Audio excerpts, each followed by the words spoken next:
I'm a firm believer of you go where you're going to learn. You go where you're going to learn, and that what job is going to teach you a specific thing. Hello, Chef Marcus Guiliano here. I'm your chef on a mission.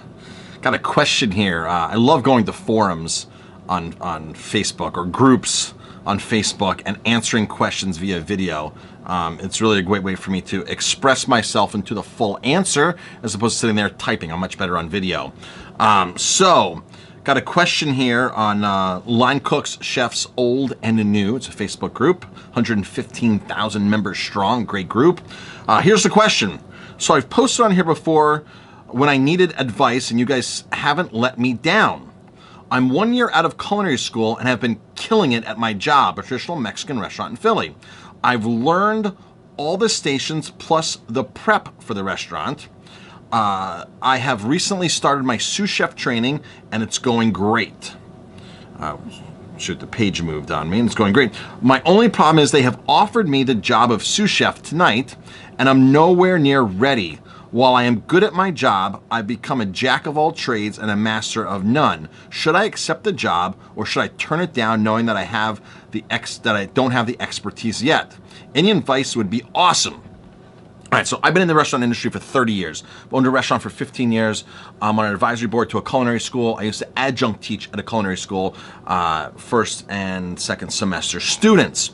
I went through big hotels, the Greenbrier, the Broadmoor, worked in a Michelin 3-star in London, Pierre Kaufman at La Tante Claire, worked for Anton Mosman at Mosman's Dining Club in London, Paul Gaylor at the Lanesborough in London, worked in Colorado, a couple other places, here in New York. I'm based in New York right now in the Hudson Valley. Worked at a place called Mohawk Mountain House, worked at a place called Dupuy Canal House, the oldest New York Times 4-star restaurant out there, given 4 stars in 1973, opened in 69, a massive success upstate. At 24 years old, I was offered his executive chef job. He was handing me his job as executive chef, and I turned it down. I turned down that job because I went to London to work for free. Now, I had already worked at the Greenbrier and the Broadmoor. I'd already done all the stations at the Greenbrier. I was always a roundsman. I'd worked in the fine dining, white glove service restaurant down the Tavern Room. That was super, super awesome. 7 cooks for 100 covers. It was really an amazing experience. I worked in their main kitchen, making stocks for 8 hours a day, making sauces, doing this, doing that, garde manger, smoking, ice sculpting. I had learned so much by the time I was 24, and I turned the job down. Totally turn it down to go work for free. Now here's the story.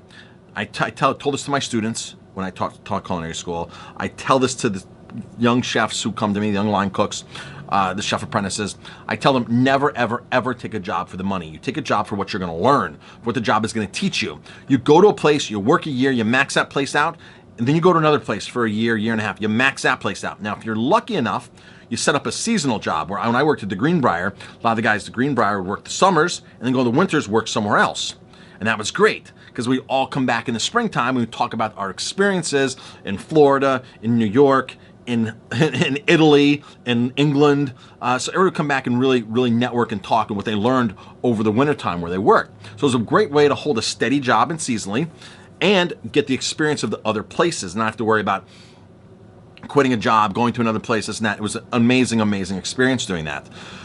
So I'm a firm believer of you go where you're going to learn. You go where you're going to learn, and that what job is going to teach you a specific thing. Now, a lot of people just want to learn how to cook.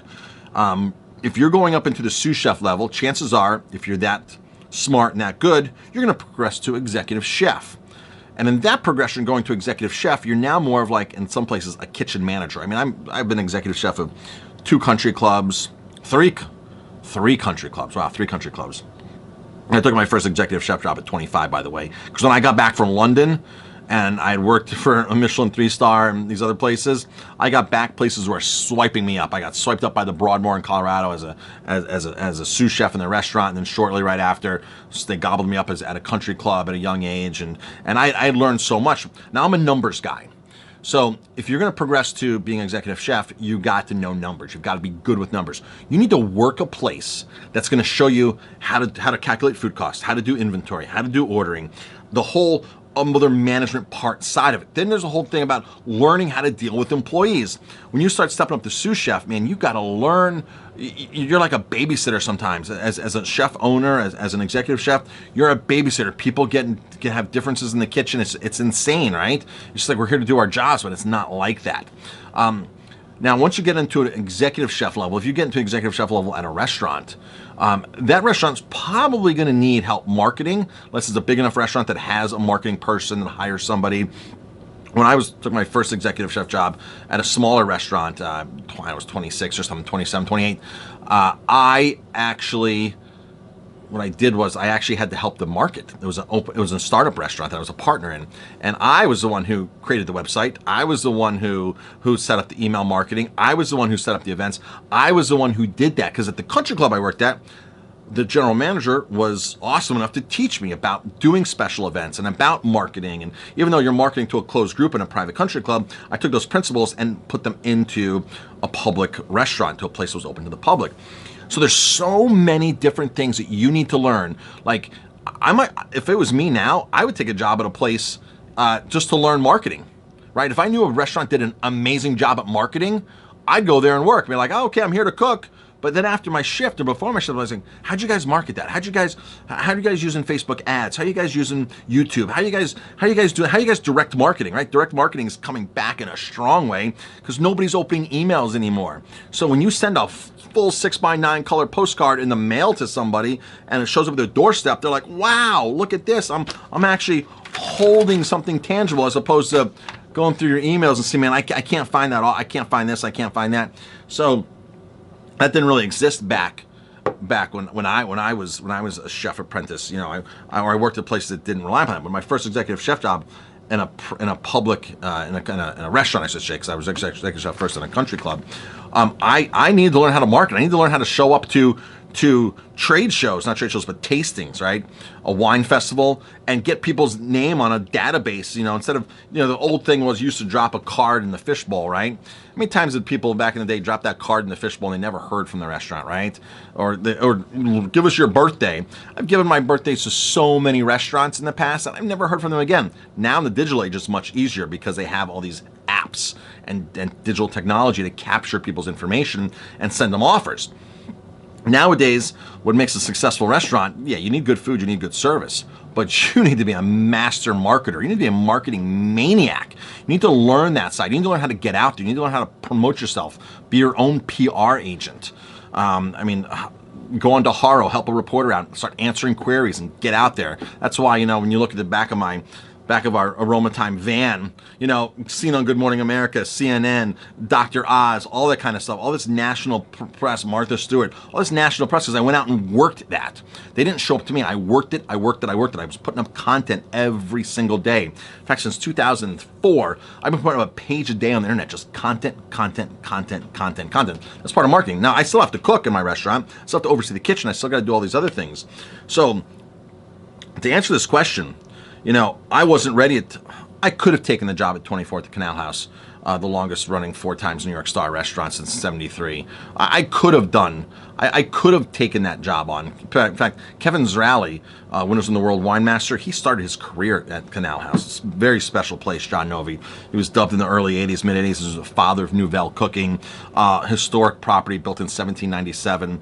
Would have looked amazing on my resume, right? Would have looked amazing. But I was like, man, I have an opportunity to go work for Pierre Kaufman at Le Temps Clair, one of the 24 Michelin 3 stars at the time. I cooked dinner for Princess Diana a month before she was killed in '97.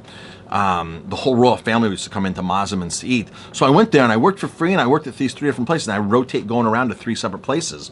And I did that in all of '97. Majority of '97. And when you show up for free to work somewhere like that, they're not going to say no. You show up, because a lot of other people showing up for free. At Kaufman's, we had 15 cooks for 55 covers, and I don't know how many were actually on the payroll, because people wanted to get in and they wanted to prove themselves, right? So that's how you do it. Okay. Now, I don't know your age, I don't know your abilities, I don't know your knowledge, but if you have any doubt that you're not ready for that position, that you need to learn more, go learn more. There'll be a chance, if they're offering this job now, this is what one of my mentors told me. If they're offering this job now, they're going to offer this job to you in the future. And I love to tell my staff, hey man, I know you're not going to work here forever. I'm going to help you get your next job because I want you to come back to me in a year, 2 years, 3 years, being twice as good as you are now, 3 times as good as you are now. Let me pick the place that I want to send you because I got friends all over the restaurant industry in the world, in the country. Let me send you to Puerto Rico. Let me send you to California. Let me send you to Arizona. Let me send you to somewhere I know where that next chef is going to hone your skills and get you to that next level. And then you know what? You want to come back to me? Man, let's talk about coming back and let's talk about the position you're going to occupy once you come back. So that's it, Chef Marcus Guiliano. I got a website, 50mistakes.com. Got a bunch of tips and tricks on how to run a restaurant. I've written 2 books. Both those book links are there and some other cool stuff. And yeah, so that's it. Hope that helps.